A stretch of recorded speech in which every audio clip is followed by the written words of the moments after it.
परभणी ताडकळस महामार्गावर बलसा गावाच्या हद्दीमध्ये शेंद्रा पाटीजवळ बुधवारी रात्री सुमारे 8:45च्या सुमाराला एक ट्रक आणि ऑटो रिक्षा यांच्यात समोरासमोर भीषण असा अपघात झाला आहे।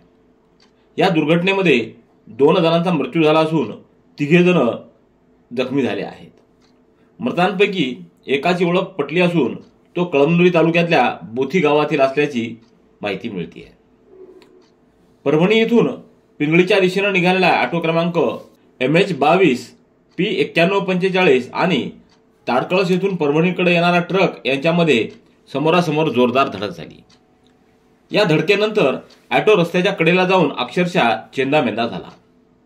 या अपघातात ऑटोमधील करण माहोरे राहणार बोथी तालुका कळमनुरी यांचा जागीच मृत्यू झाला आहे।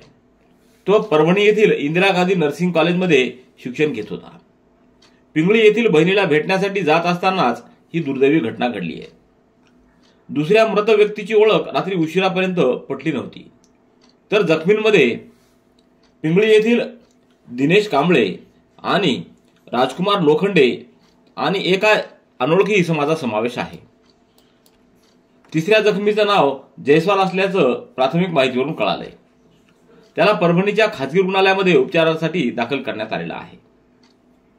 या अपघाताची माहिती मिळताच परिसरातील ग्रामस्थ व वाहन चालकांनी मदतीसाठी धाव घेतली।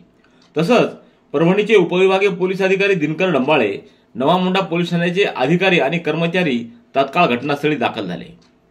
108 रुग्णवाहिका आणि अन्य वाहनांच्या मदतीने जखमी व मृतदेह जिल्हा रुग्णालयात हलवण्यात आले।